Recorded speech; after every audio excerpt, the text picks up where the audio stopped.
If you like my dad's videos, please subscribe to QA Insights channel. Okay, thank you everyone for joining this week's Clubhouse. So before we get started, let me quickly announce this week's sponsor, redline13.com. So if you want to run high-scale, affordable JMeter test, please check it out at redline13.com. And if you want to speak in their conference, so they are going to schedule one more meetup, I think in next couple of months. So if you're interested to talk about anything about performance, please let me know. I can direct you. So this week's topic is about the stress testing. So actually I had a couple of guests invited, but they couldn't join. So that's why I scheduled this meetup. So next week in US, there is a long weekend, Thanksgiving and Black Friday weekend. So next week, there will not be any clubhouse meet. So that's why I don't want to postpone this week invite. That's why I just scheduled in last minute. So thank you for joining. And this week, let us talk about stress testing. And if you want to take part in the discussion, please raise your hand so that we can have something like a discussion instead of just talking about myself and my inputs. So I want to have a discussion like a panel. So if you want to interest, please raise your hand so that I can admit to the stage. Hi, Shravanti. Thanks for joining. I see Pavan, Rajesh, Srinivas. So please raise your hand so that I can admit to the stage so that we can have a discussion. Okay. So let us get started. So many of us usually we do load testing, a typical load testing, right? That's what we do normally. So load testing, it helps us to validate the performance of the system or the service or whatever you are testing. So you just put some normal load, say 10 TPS or 20 TPS, and then you run for about say 15 minutes or 30 minutes or 1 hour. Then you collect the report, and then you'll see what's the response time, where the time being spent in the backend by using APM tools, and then you analyze your database. So you do a lot of stuffs in a typical load testing. So that will give us some confidence about your system, your service, or whatever component you are testing, and then it will helps you to understand how it behaves in the normal load in production. So that's what we do. That's what everybody, most of the engineers, daily basis, we run the load testing part. But when it comes to stress testing, so we are taking the testing level to the next step.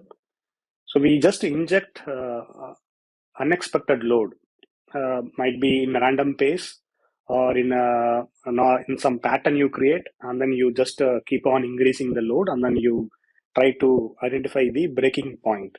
So breaking point means when the service is throwing some error or when the service is exceeding certain threshold.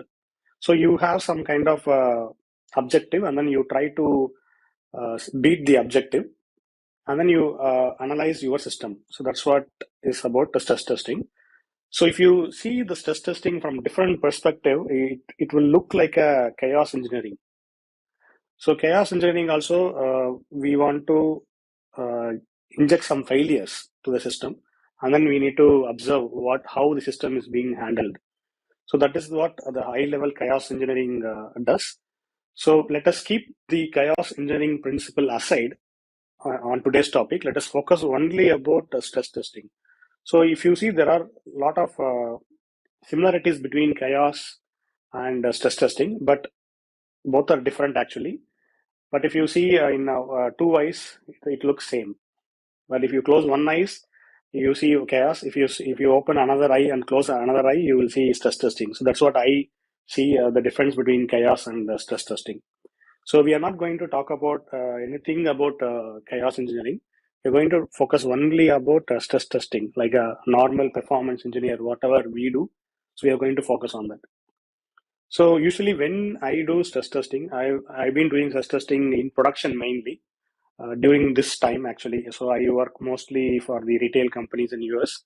So before Black Friday, we usually run very high volume test, and then when compared to the previous year's traffic, and then we try to break the system. Actually, we don't do like this time frame. We usually carry out our testing before 4 to 6 weeks ahead of Black Friday.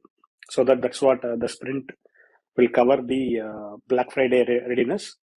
So last month we ran some kind of very heavy volume tests in production, and then we usually give the results to the architects, and then they will just tune the configuration based on the results. So when we do stress testing, usually we divide into 3 phases: planning, execution, and analysis. So planning starts at least 3 to 4 weeks ahead, because running production is not a very easy task. People say, okay, then run in production. You have seen multiple blogs or videos or in podcasts. People say running production is good. Yes, it is good, but it is not as easy as just saying testing in production, because you don't get the opportunity to run the production very often. Even though if you are getting, you need to utilize uh, utilize the environment properly. Otherwise, it is very tough to reschedule the test. So that's why what we do, we always book 2 to 3 slots ahead of whatever we are targeting, like a Black Friday. So at least 2 to 3 months ahead, we just plan to run the test in production, at least using 3 slots. So 2 is for running the test, and 1 is for the backup slot. So this is what I do, and the approvals will go through multiple phases. It depends on the how the organization is structured, and if you are in a startup mode, you may have directly access to production, and if you are a small medium enterprises, again the protocol may vary. So since I've been working in multiple Fortune 100 companies, the process is very stringent. So it is not like submit a ticket and then it will get approval. So it will not work like that.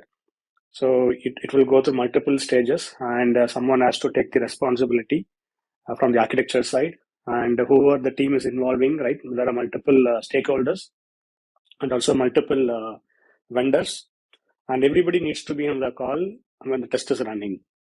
So the planning itself, it will take a couple of weeks.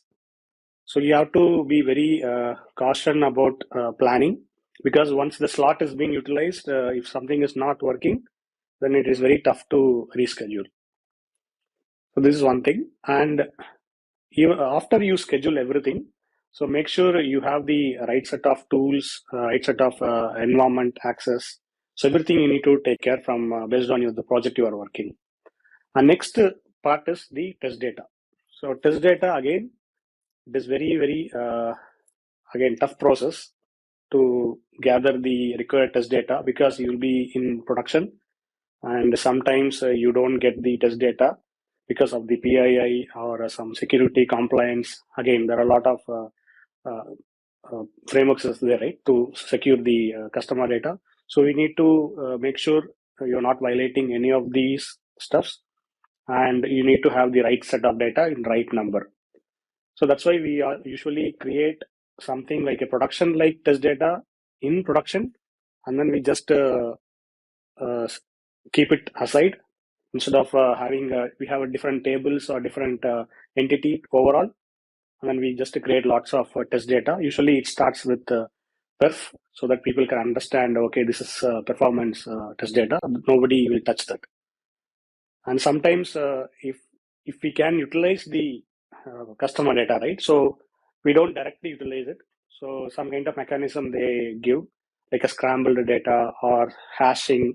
So they just follow the process of the test data team, and then they will give you the test data, like a millions of records. It's not like hundreds or thousands. It will be like in millions, and you need to just properly take care of the data. Once the test is done, you should discard the data, so that it will not reach in the wrong sand. So there are a lot of process related stuff you have to follow. It is not just like performance testing and analyzing the results. So you need to follow the overall process and make sure you are not violating anything, because it is production. So you have to be very, very careful when you work in the production environment. So once this particular test data setup is done and you have the environment, then you need to focus on what is your objective and what type of scenarios you are going to execute and how long you are going to execute, and mainly whether you are able to reach the objective or not. That is the main thing. So usually the objective what I set is usually in production, breaking the stuff, the breaking some service or breaking some component is tough actually, mainly if you're working in a very high scale environment. So the breaking means you don't get 503. So that is for sure, unless you are putting something like millions requests per second, right? So usually there will be a violation in the SLA. So if it is a 2 seconds SLA, then you can reach up to say 3 to 4 seconds by stress testing. Or a CPU also you can say 80%, or memory also again 80%. So something you have to set and focus on reaching that SLA breach. But if you get 503 or some other error, well and good. But in high scale environment, you're not going to get it, because I have tried many high scale environments. 503 is very tough unless the code is very poorly written. You don't get 503, or misconfiguration in some kind of a component. You don't get the 503. But definitely you can break the SLA of response time mainly, and then CPU, memory, sometimes disk, if it is not properly configured. And then GC time also, sometimes it will go to 0.5 seconds or 0.8 seconds, right? So these things are you can easily reach by putting some thousands of requests per second. So when it comes to execution, again, before you start your execution, make sure the environment and the time, the window. So usually what we do is we run it in the very early morning. So our customers are mostly from US base. So we don't run 10 a.m. So we run our test at 3 a.m. 3 a.m., 4 a.m., 5 a.m. So early morning, the traffic is very, very less, way less. Mainly the store traffic, people who visits the store, it's very less. So we don't get the store traffic. Even the web traffic also, it is very, very minimal.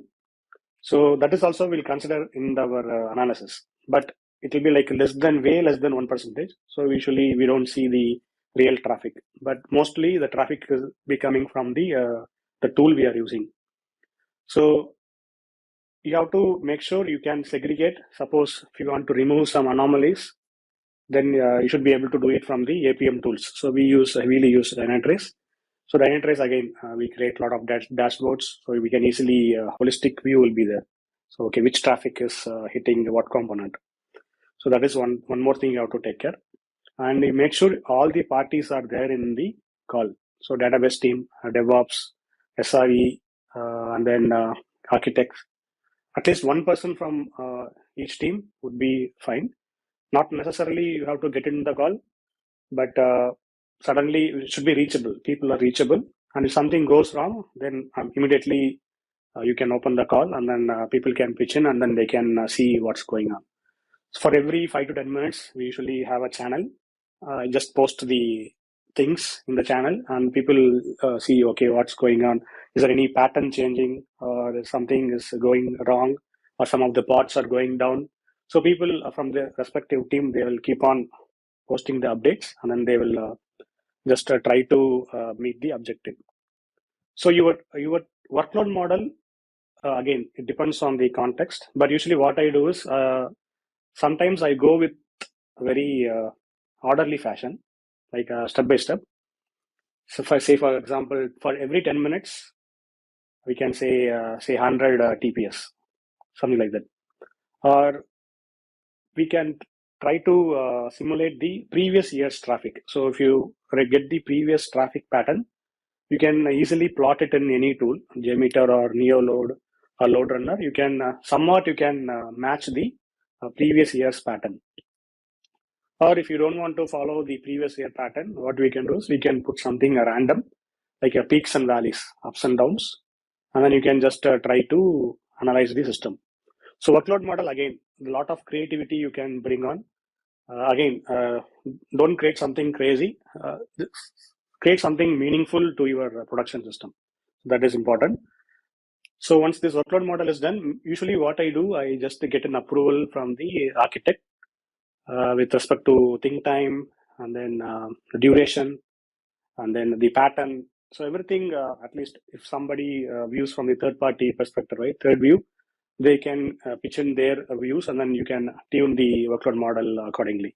So it is not just about performance testing team, even architects, database team, DevOps team, they can also, because they know the systems better than us, because they design the system, they usually involve in production more than us. So it is also good to get some of their views. So these pattern, I get an approval and then we try to inject it.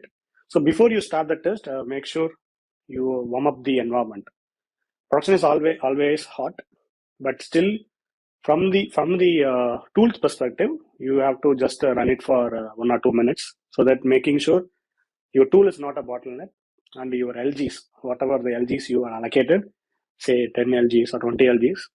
So make sure all the LGs are reachable, all the LGs are working fine, and nobody is using your license. So if you're using a paid commercial tool, make sure you block all the licenses.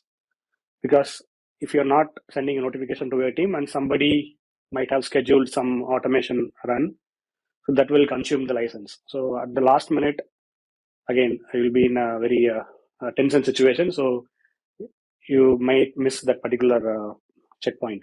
So always block the license, then start the execution. Mainly focus on the LG's CPU also. Sometimes if you are putting heavy load, LG CPU also might become a bottleneck. So you don't want that. Always try to keep the LG CPU less than, I would say, 60%, not even 80. 60 to 70% is ideal for any LG. Memory, disk, everything should be under 60 to 70%. And during the test, again, don't start the test and don't go for coffee or tea. You have to keep monitoring. So I have seen people, what they do, they run 1x, 2x, 3x, 4x, 5x in a separate test actually. So I'm not a big fan of that separate test. So if the test is 3 hours or 4 hours, the pattern should take care of all the steps. So no need to run, okay, I have run 1x, then let me stop the test. Again, 2x, stop the test. So don't do that. Let it run for 3 to 4 hours. The whole pattern should be there in that particular run. Otherwise, what will happen if you run 1x, GC might happen or might not happen. You will not know. Again, if you run 2x, again, you can catch the GC. In that, if you run separately, it's tough to catch that the GC pattern. Only if you run for the long duration, you can see the GC patterns.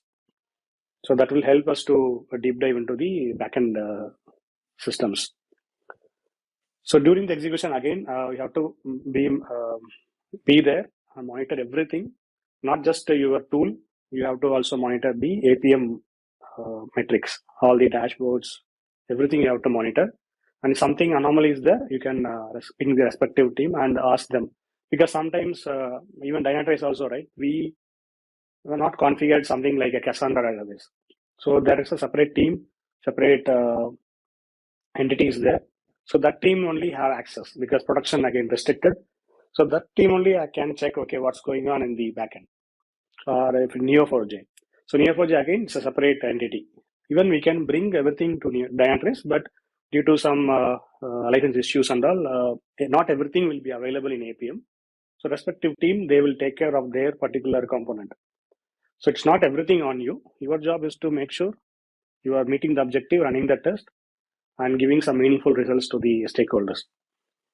So if something goes wrong, again, respective team have to pitch in, or you can also ask for every 10 minutes update or every 30 minutes update, and so that everybody can see what's going on.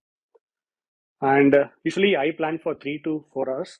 So first 15 minutes, nothing actually. It is just it will run. It will not inject any load. So just some breathing time. Again, last 15 minutes also nothing, just a breathing time. But core 3 to 3.5 hours, it will be a full load, step-by-step load based on the workload pattern. and for every phase, we capture the results actually.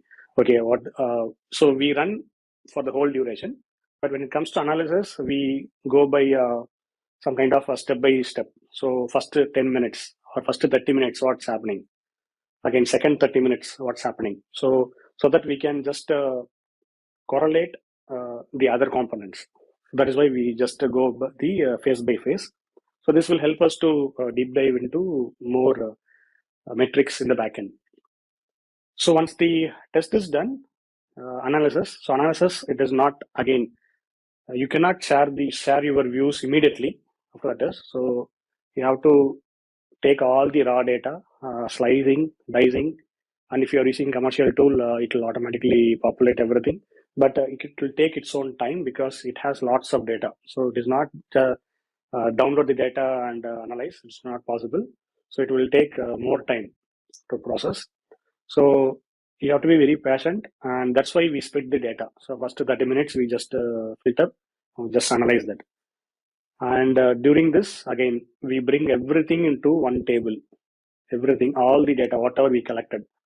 And then we try to compare to the baseline. So we already have many baseline numbers. So baseline usually for 1x or 2x, not 5x or 10x. So 1x, 2x we baseline. Usually that will not be a problem. It will meet the SLA. But beyond 3x or 4x load, there will be a problem, and we have to see what's going on in the for each particular load. So mainly, usually, right, the database. So that would be the culprit, because database queries under the heavy load, it will take more time to process, or sometimes misconfiguration, or sometimes your JVM tuning parameters. So every run will have some reasons behind the high response time. So you have to thoroughly analyze for all the transactions, for all the service endpoints. You have to do this. So it will take 1 day at least. So if even though you are a very expert, it will take 1 day to completely analyze everything and present the results. So that is why we always plan everything. Okay, execution 1 day, result analysis 1 day. So you have to plan accordingly. Then you need to find your share your reports to the whole team. So this is what I follow for my stress testing. So now it's time to share from the team. So if anyone has any questions, please let me know.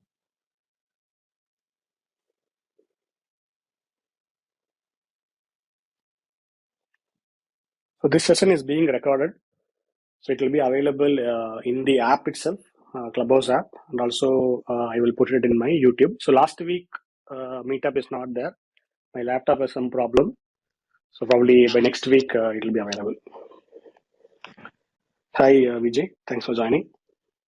Hey Naveen, yeah, so I had one question. So while Yeah, we are testing in production, right? So for example, say if we run a stress test for creating orders, so there will be like hundreds and thousands of orders which get created during the test, and also correct. there will be logs, backend logs which will be updated in the database, right? So like what process do we need to exactly follow? Like, do we have to ask for the production teams to delete those logs once the test is done, because this will be an extra overhead in the production environment, right? And it's kind of a bottleneck as well, correct, to the exact production. Correct, yes. So what usually I do is we create something and then also we delete. The script will take care of the delete. Okay. So that we cannot go to multiple teams, right, to take care of whatever we created, because we create millions of records, Yeah.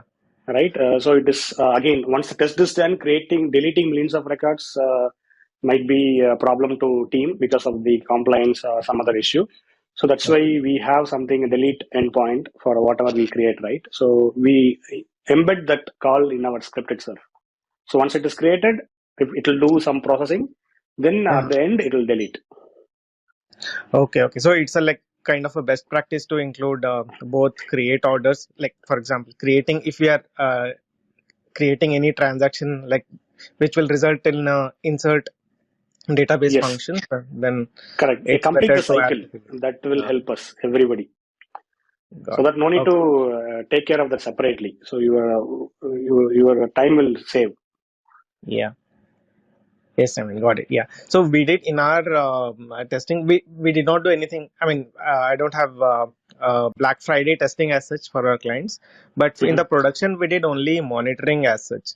Like, we leveraged the production load which we have, and we ran it using Selenium, like, single user monitoring, but the script will run during the peak load in production only, but it Okay, will have one user which will be who will be like logging in and running couple of critical transactions, so that correct. those results are again like documented, and through some Tableau dashboard we show, okay, during this peak time, production peak time, by leveraging whatever load is there in the production, this is what we have observed in the test run, something like that we Correct. have done. So why I highlighted production is Yeah, stress testing is very easy in lower environments.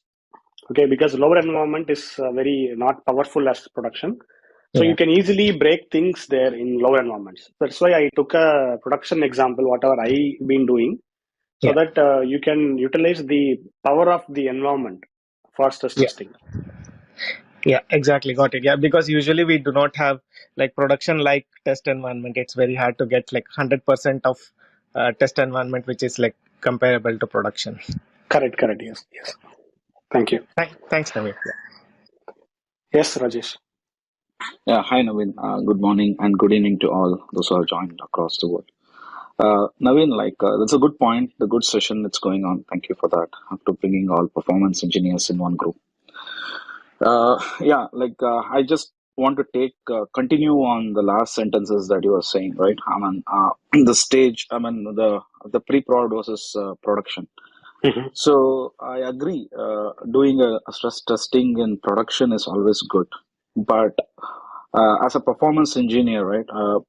I would create, I would have, I would like to have a staging environment or a pre-prod environment similar to prod, and not only for this kind of testing, stress testing, but for all kind of testing. Mhm. Because you don't have only one application. Even I do work in a retail industry in US, so we have multiple applications. Okay, and the architecture and the calls that goes in production. I mean, you never know. There are multiple applications. It's not a one application a day. Okay, so probably what we need to do is as a best practice, we need to mimic the environment in lower environment and carry out the testing in all releases in all cycles. And considering the peak day volume also, right? I mean, for one retail industry might be targeting the Black Friday or Christmas. Okay, some industry might target the tax refund time because they get some money and they go and buy it. There are different kind of environment. I mean, different kind of situations wherein you have to pump in a lot of load, and we should not be wasting a lot of time in planning and getting the environment and getting the approvals and monitoring the backend, which we don't have access. Man, we need to have a similar setup so that we can mimic this situation and try to get this test done. So that is Yes, my Rajesh. I hear you, but right, reality, the ground level reality, mainly budget. So budget they don't allocate as production for staging environment.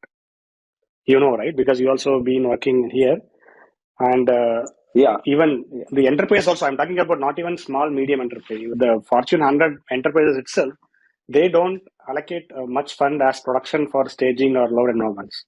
That's the Correct. reality. Yes, Navin. Yeah, but we need to strive for that. I mean, we need to get a similar kind of production in lower environment to test it. So Yes, that would be I the agree. best practice, and that would, So yeah, So I'll tell my experience from past 15 years, right? The maximum configuration I got, the database is 50% scaled down, but remaining everything is like production. So that's the maximum I have got for my experience. So only database 50% reduced, but app and other layers, everything is production like. So that's the correct. maximum I have got for my stress testing. Right. No. Right, Yeah, so it's but very tough to get an approval even from the top leaders also, right? They only performance they will consider. If it is failing in production only, then only their eyes will be on our performance team. Otherwise, they Correct. never look back us. Yeah, we need to, I mean, that's what, I mean, we need to try to get that similar kind of environment because there is not one application, right? I mean, I work in retail, I have hundreds and 200s of applications, okay? And we Yes, have like 10 people, 10 leads taking care of it, and there are a lot of work. So for one application, if you are spending like 1 month planning and getting all those things right, see, I hmm, mean, it would be very difficult for multiple applications. correct. I understand. So Yes, that's I what understand. Because I work in one particular component, one product, so I can take care of that product. So whoever engineers they are working on their respective products, they have to take care. So as a whole, if you take as a holistic view, then yeah, it might not be possible to carry out the performance at the same time in production. Yes, no, yeah. Yeah, that's a good practice. All the other things, yeah, I agree with it. Yeah, when the process is really good, and it is, we need to follow the same thing to get the stress testing. Yes, yes. So that's why the chaos engineering is becoming very famous, right? So chaos, it's on production. So they don't even look back less than production, right?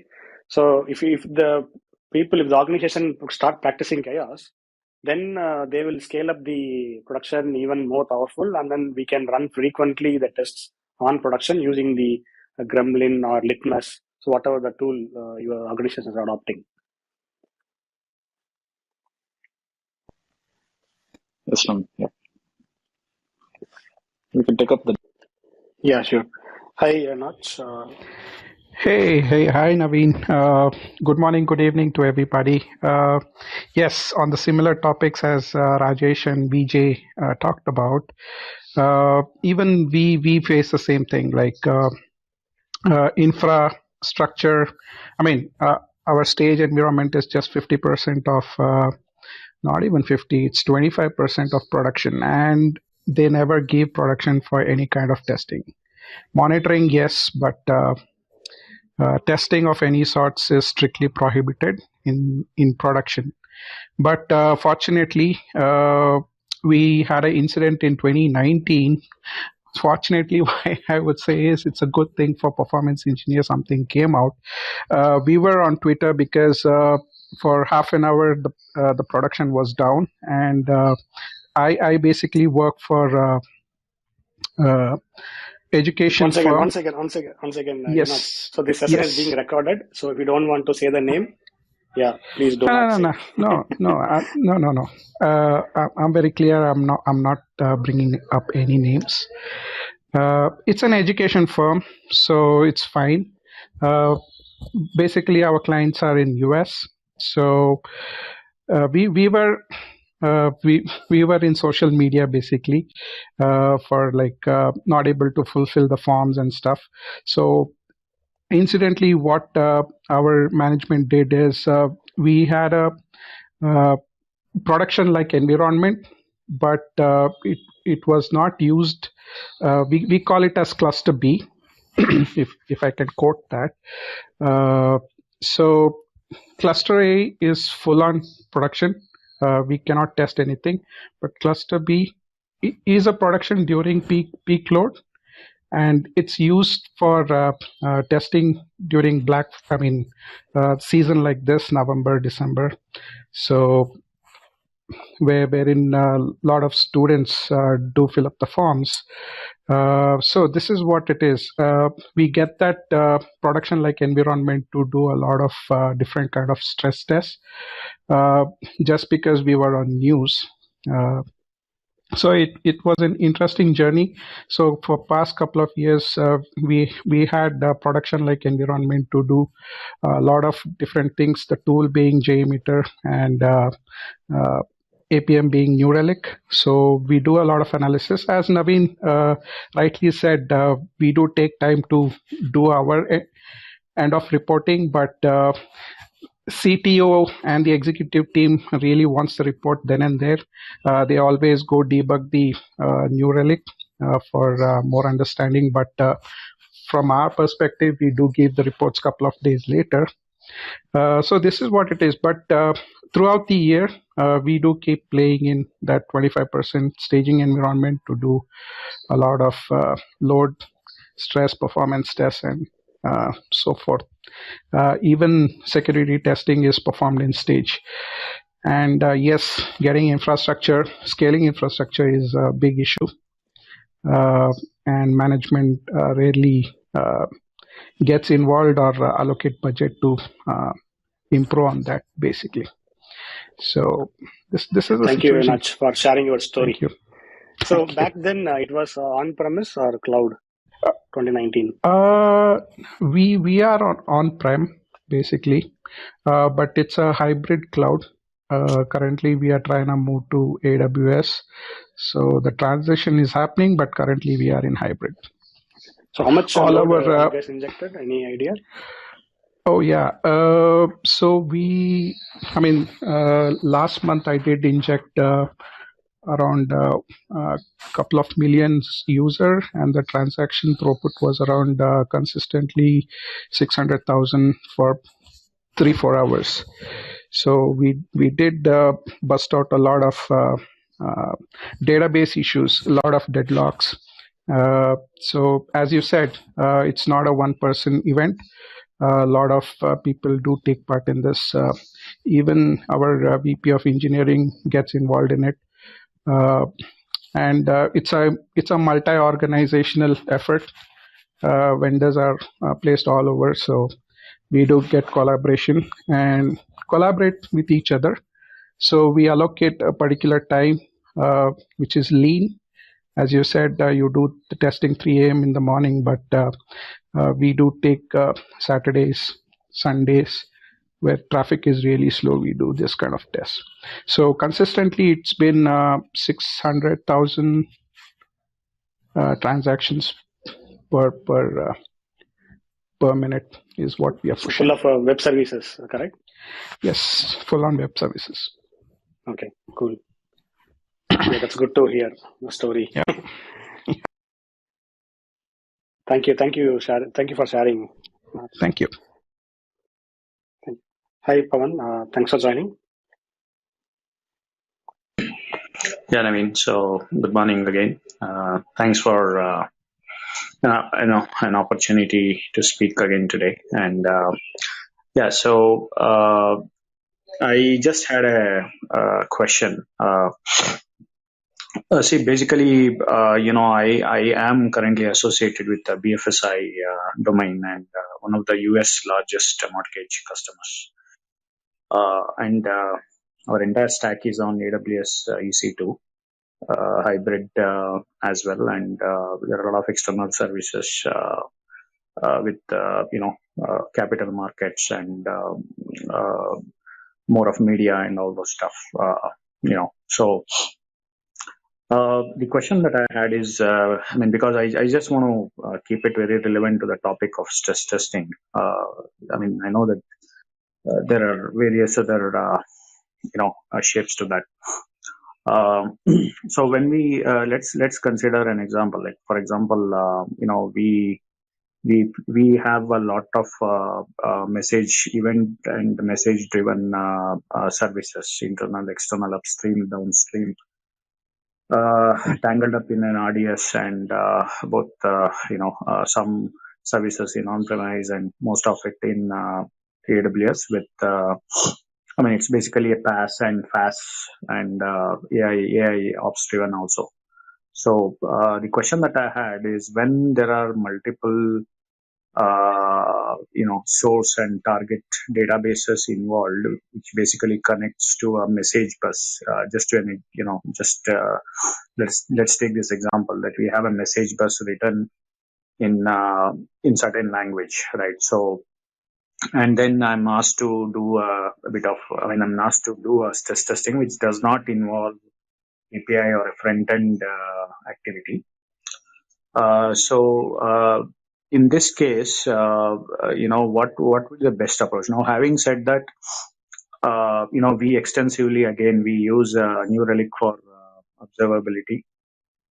We extensively use distributed tracing within New Relic for multiple hop points observabilities, and we use fault injection services, fault injection mechanism from AWS EC2 for fault in chaos engineering. It's part of chaos itself. But again, we are, there are close to about 160 plus, applications or services, I can say, within this topology. So any suggestions on how can be a perfect, I would not say perfect, but how can be a realistic stress testing can be done on these kind of more of data extraction processing, and especially on when there is a target database or data warehouse, like for example, you can say if there is a Snowflake and Sumo Logic being integrated. So any inputs on this will be helpful. Thank you. So, Pawan, how many messages you guys publish usually per second? See, that's what we are trying to arrive at, because being in BFSI, you are aware, right? I mean, we normally deal with at least 1 billion of close to about depending on the customer. So it is normally between the 50 million to about 1 billion transactions or messages that has to be processed in let's say in depending on the SLOs and SLAs, maybe within 2 hours max. But currently, our benchmark, so as to say, is about 250 messages per second, and so it's expected to scale up to about 400 to 450 as per the architect. So 200 per second is nothing here. 200, I have put 10,000 and all. 200 is nothing. So others can also pitch in, but the way you test is almost same when you compare to web services to service bus. So only thing is the load is very high in terms of your message publishing. And so Neuralink, right? Since you told Neuralink, so Neuralink is a very good APM tool where you can get the holistic view of how the message is being traveling through each hop and how it is subscribing and how it is processing. So everything you can see it in like a glass pane in Neuralink, right? So that's how I have seen my infrastructure team, they set up like that. So I can easily trace between the components and I can rule out the remaining thing, and then I can focus only on the component which is causing the problem. So infrastructure team, they have to set up like that. No, I got your point, Naveen. So you said you have done up to 10,000 messages per second, right? Yes. So, is your architecture, does it involve SQS, SNS, and DynamoDB put together? Not the AWS ecosystem. We don't use AWS ecosystem. So we have PCF, and then right now we are moving to Azure. But the concept is still the same. Only the names will change, right? How it works is internally it might be different. But overall, if you see the message publish, message processing, and then message subscribing. So everything, the concept is still the same, right? So we use JMeter heavily. No, I got your points, because during the Esther years, because JMeter was, if you take a JMeter as a classic example, I already put out like subscriber, publisher, JMS subscriber, publisher. We have done it for up to 700 messages per second in capital markets. But however, it's a very big architecture. I cannot So it's a very, very big architecture, and there are a lot of processing points here. But the question, the only point here, what I'm trying to say is, even with Neuralink, right, even with deep dive diagnostics, distributed tracing, especially, in Neuralink that you have an possibility of actually tracing the exact service map bottleneck right from the back end route to the front end route. But however, even that is not capable enough, at least from the visibility. Just for example, earlier days when you had IBM, for example, there's IBM message or whatever the thing that we had worked. So it was pretty much transparent in terms of what is being subscribed, how much is being posted in the queue, what's the messages in the pipe, and what are the errors, and and then what is the refresh rate of the queue and all those things. But now it is it has gotten bit I would say much more dependent analytics is needed. So that is one thing that I want to bring in. As I said, so is there a best approach to this? I know, I mean, from the data volume perspective, like for example, you take off master data, I mean, data shape and data seed, right? So you can slice and dice it. If a target is, let's say, if they want to process 15 million in 6 hours, so you slice and dice it for, let's say, 10 million, and then you try to, push it through a cron job or a batch job, and then you monitor, and all those things are part as you're pretty much aware of it. So, but with them, that's the challenge. But apart from that, I haven't had any issues when it's API or if it's a front-ended Selenium-driven testing or whatever it is. So when it comes to message queues, event-driven and microservices, when the Kubernetes or Docker is not in place, I think that's where I'm a bit stuck. See, for the message queues, right? So usually what I do is, my objective is to measure how many messages being published per second and how many messages being processed per second. So this is my objective. The response time, CPU, memory, and all, it is secondary for me. So first, what I do, I push lots of messages from JMeter. So JMeter will give you one response time, right? So do not take that response time. Okay, always rule out the JMeter's statistics if you are working with JMS, the message topic, right? So anybody disagree with me here? No, I completely agree with you. I mean, right? When it comes to... See, JMeter is a load thrower, okay? It will just inject the load. It's nothing to do with your message processing or message publishing. It will just publish, that's it. It will not give you any statistics. Even though you can see the response time in the view results tree, that is not the response time of your message. Okay? That you are clear, right? Yeah, absolutely. I mean, so do not take anything from them, because I have seen people, what they do, they just publish, they copy the view results tree metrics, and then they say, okay, this is the response time of my queue. No, that is totally wrong. JMeter will just publish. It doesn't care about your response time. It will not even process anything. So that is one thing. And in the backend, so if you want to analyze the performance of your queue, so every component, whichever tool, whichever product you guys are using, like for example, TIBCO. So TIBCO will have a TIBCO engine, right? And similarly, SNS, again, SNS dashboard in AWS, you can see. So there you have to deep dive. Okay, how many messages is being processed per second, how many messages being incoming, and how many messages already done. So all the metrics will be, I have worked on TIBCO engine, so that's why I'm quoting TIBCO engine here.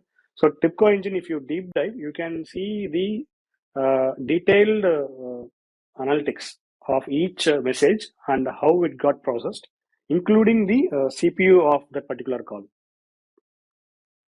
Okay, so the TIBCO engine is capable of processing these stuffs, and then it will automatically gives us. And then for every 1 hour, for example, 1 hour test. So 1 hour test I do, and then I take the snapshot, and then I just take only the steady state, and then I just divide by 60 by 60. So this will give you per second, your system can capable of processing this many messages. So including if you want to take only pass, again you can take pass. If something is failing, again you have to see why it is failing. So this is what I did when it comes to messages. So even Neuralink or something else, right? I never seen Dynatrace or Neuralink metrics in that. I focused only on the product which are like TIBCO engine means TIBCO engine. Yeah, true. I mean, DynamoDB is also pretty much capable. I mean, it actually gives you a lot more metrics when it's actually cohesion with CloudWatch. That is there. And even I have actually worked on TIBCO and Sitecore and Hybris, where again, he went and this kind of architecture was involved. This was for a travel and tourism industries. Mhm. So, so that's my more of my question. Cool. And did you try implementing that statistical data response time, Last mechanism week that? session? Yeah. Well, yeah, today Did I'm you get a focusing. Yeah, chance? today I allocated for that. I have to spend Okay. some time today. I will try that. So pop-up quiz. So do you know which service AWS published? Any idea? Since we are talking about messages, anybody knows that? What is the first service from AWS? What is the No first price. service? No price for this. Yeah, no price for this. I'm just asking. Is So it should be 2004. SQS? Sorry. SQS or SQS Yeah, or SQS. SNS? Yeah, it was SQS. Yeah. In 2004, that was the first offering from AWS, SQS. Not S3. People think it's S3. But It's not SQS was S3. not developed by AWS. They just, from. Yes, yeah. And then my final question, Naveen, Yeah. for architectures like RabbitMQ entity framework and JMS, of course, everyone is aware, from the yesteryears. But any difference in terms of throughput that you have observed in this messaging, stress testing of messages? I think I have seen one case study for RabbitMQ. There are a lot of, again, if you go to the website, you can see. But yeah, I never worked on RabbitMQ. So, but the throughput is excellent. That's what I read in RabbitMQ. Okay, I'm done speaking. Yeah. Usually, case studies I go through for each product. Yeah, I never work on those products, but yeah, you can just go through the case studies. Cool then. So, any questions, guys, for me? So next week there is no Clubhouse meet. So next week we are taking a break. Holidays here. And Grafana has released a new tool, XK6, for your browser level performance testing. So if you have not tried, you can just check it out their GitHub repository. So I'm just tried. So it is good actually. So it's very fast. So I did one small test in Chromium. Yeah, the launching time and the overall the interactions with the browser and all, it is smooth. Not like Selenium was kind of slow for me. I don't know, but the XK6 it was quick launch. Is that a single user test? Yes, single user test. Yeah, I did the single user test. Okay. Now, can it be integrated? Can it be integrated? Can it be integrated for multi-user?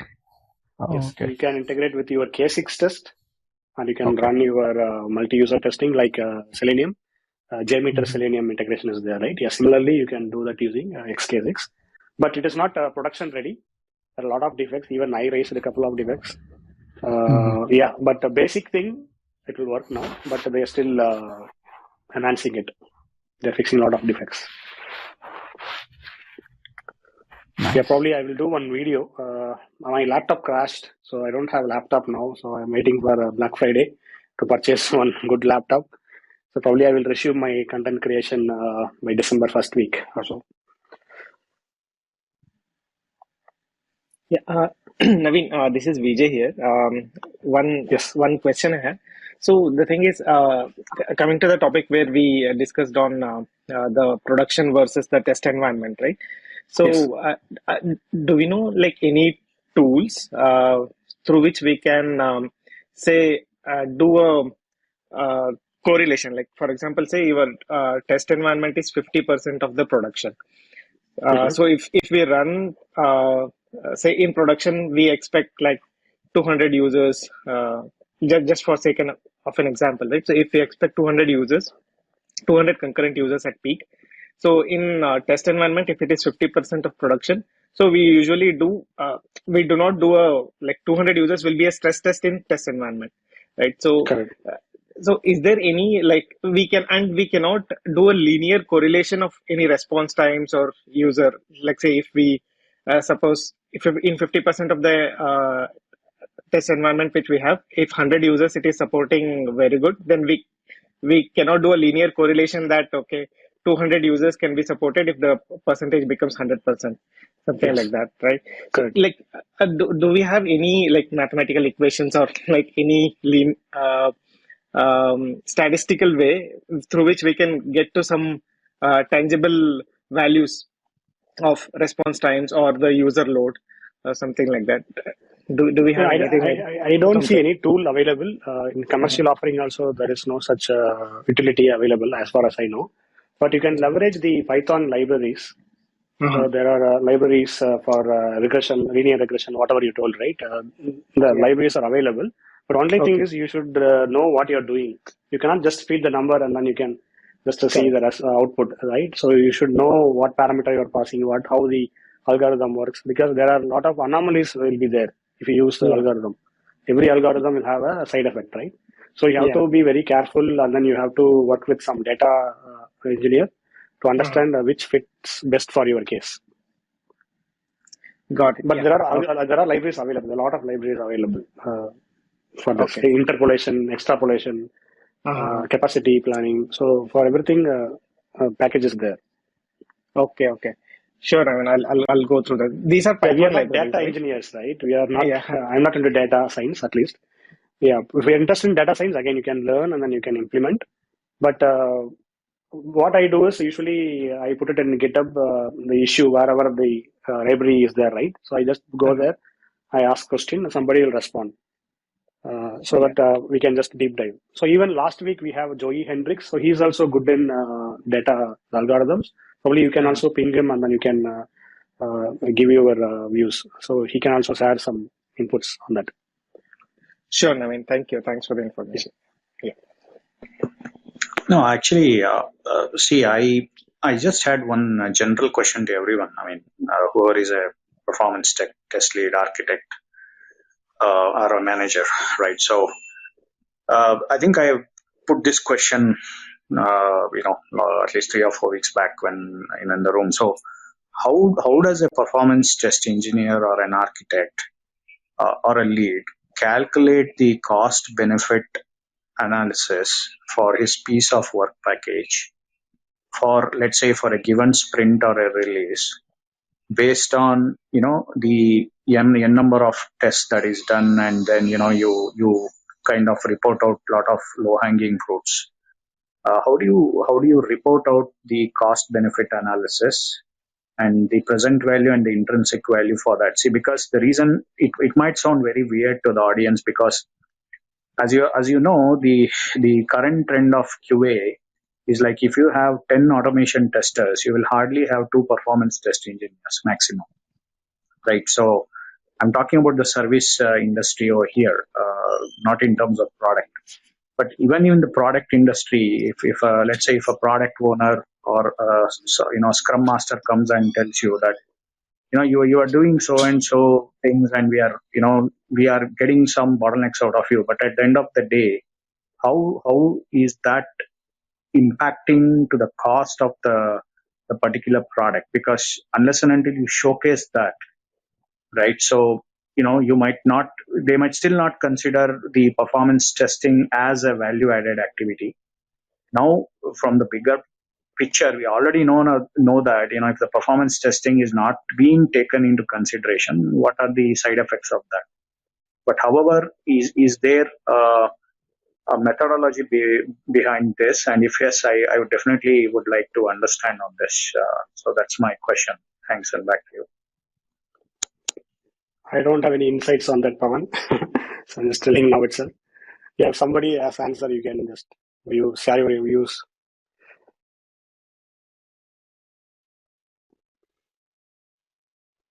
Okay. So hi Dev, you joined.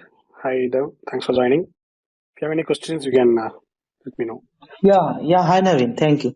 So I just have one question, like this XKS tool which you said, like for Grafana, Correct. is it possible to measure rendering time as well using that tool? Yes, it's for client-side performance. Yes. Okay. So apart from this Ajax tool client, is there any other tool you guys know of for measuring rendering time for multiple users? Yes, there is a tool called Element. You can check it out. Element.io. Okay. So you can check it out. Again, Selenium also you can use with the JMeter. So what else we have? Anybody has any other tools? Okay, no? Silk Performer BDLT protocol. Silk Performer. Mhm. Okay, Silk Performer. Yeah, Silk Performer. Micro Focus Silk Performer. Yeah. Okay, great. Okay, thanks. Thanks a lot. Yeah, Thanks a sure. lot. Thank you. Yeah, but I don't recommend Selenium with JMeter because script maintenance is kind of a nightmare. You can try Element. Again, Element is slow. I have tried Element. It's very slow. Startup time is very slow. But yeah, TrueClient is a good one. Again, you need to plan accordingly with your LGs. You have to maintain your scripts properly. So again, every tool has its own disadvantage. So you have to work on which tool is good for you.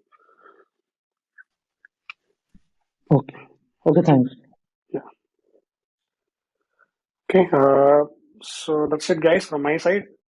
So if you have any questions, please ping me in LinkedIn. And this week's sponsor is redline13.com. So if you are interested in speaking in the conference, please let me know. I can help you out in presenting and creating some content for the white paper. So I can help you out.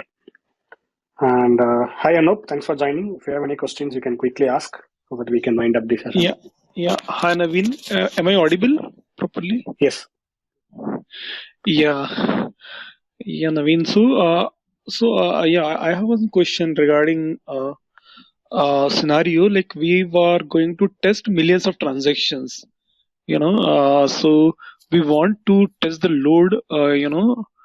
In our system having millions of transactions.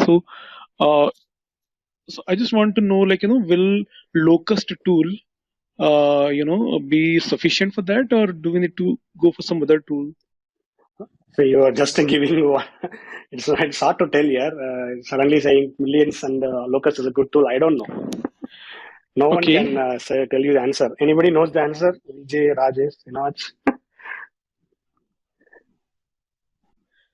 I don't know. See, your application we do not know, right? It depends on total lot of factors. Your Okay. application infrastructure, how the architecture of how the application is being built, and Okay. how many LGs you can afford, right? So a lot of factors. We cannot say locust is good means I say locust is good because Google is using. So I can directly give you the answer, but I don't want to give that answer. Yeah. So let's say, Naveen, let's take the example. Like let's say we have the enough infrastructure and we want to test whether that infrastructure would be able to support millions of transactions or not. Let's say we are having 64 core or maybe the enough GB of RAM for that. And if you test whether and we will be doing like step by step, let's say 0.5 million and then we'll go to 1 million and all those things. So see, there are two things, right? So how to approach it? How to approach? Yeah. Okay, I have one question here. So you're asking whether the tool can inject that millions of transactions or your application can handle the millions of transactions. So The both, tool can inject. which one? No, tool can inject or not. Tool can inject or not. The first question is that. Yeah. Any tool can inject. Right? Okay. Any tool can inject. Even JMeter, if you have a right infrastructure, yes. K6, again, if you have a right infrastructure, yes. Any tool can inject. Unless if you are going with a commercial tool, there is a limitation on the number of licenses. But open source tool, there is no restriction. Right? If you have a fleet of, say, 100 powerful machines, then you can inject more load. But your infrastructure can handle that, we will not know unless we run some tests, right? But tool wise, yes, you can inject. Okay. So anybody has different opinion, please share your views. But because why I'm telling is I don't answer always the tool related question. I usually I don't engage in kind of a tool questions because many people ask me, give me the tool which right fit for us, because I do not know, right? I cannot say, I cannot direct you to some tool. So that will be a wrong impression it will create. So that's why many people will ask me, okay, which is the good tool? So it's a relative question. Yeah. Okay, for me, I would say JMeter is good, right? But for others, it will be Locust is a good tool, right? So that's why I always try to tell them, okay, you have to understand a lot of factors involved before we answer that kind of question. And it depends on a lot of factors. I can list out some 10 to 15 factors. So why I differ from your view to my view, right? So just for everyone, not for me. If someone asks you, even after 10 years, right? If someone asks you, okay, which is the right tool, you have to say, I do not know. Right? I cannot give you unless I get the requirements. Say I'm sick, right? I'm going to doctor, and the doctor cannot treat you unless you tell what's the problem in your body. At least you have to give some initial analysis, initial inputs you have to give. Same thing. So which is the right tool? Again, I do not know. Which is the best tool? I do not know. So you get the same answer wherever you go. If you ask somebody in a leader, right, over experience in the industry, they also will tell the similar answer. Yeah, it always depends on the organization. So if they're willing to procure licensed product, definitely they can. Open source tool is always limited by its infrastructure. So you can push 1 million, 10 million, any number, provided the infrastructure, as Naveen said. See, K6, again, it's open source. Again, if you want to have something like a distributed thing, then you need to go for K6 cloud. So you cannot do with your actual K6. So every tool has kind of a limitation. So you have to find the limitation and then you have to design your tests accordingly. Yeah, I mean, like basically it's. But Locust, I like Locust because you can easily do the distributed load testing in Locust. That's the beauty of Locust. So even I have put some 20 videos about Locust in my YouTube channel. So distributed testing is a kind of a nightmare in JMeter, at least for first people who are getting started. So it will be like very overwhelming. But if you see Locust, it is very few clicks. You are done with your distributed mode. Just a few clicks. That's it. But in JMeter, you have to do a lot of steps. So that's the beauty of Locust. So Locust is a very excellent tool. But again, how you are going to use the tool, it is up to you. Up to you, yeah. Good, thanks, Naveen. So I will just be looking into your, your YouTube playlist, and I will continue from there. Yeah, everything is there from basics to advanced. You can check it out. Thank you. Hey Naveen, what was that Grafana UI tool that you said? You have to search for, go to github.com/Grafana. So in that, if you search for K6 hyphen browser, browser, you will get that tool. Yeah, it is very easy to get started. Yeah, I will put some videos on that eventually. All right, got it. Thank you. Yeah, sure. Thank you, guys. Thank you, Anup, for joining us. Please join every week. So we meet every week. Sure. And have a good weekend. And next week we don't have a Clubhouse meet, but December is the next meetup for us. The session is being recorded. It will be available within the Clubhouse. Also, you can listen, and also I will publish it in my YouTube channel. So please check it out. Thank you, guys. Thank you, everyone. Have a good night. Thank you. Good night. Bye-bye. Thank you. Thanks. If you like my dad's videos, please subscribe to QA Insights channel.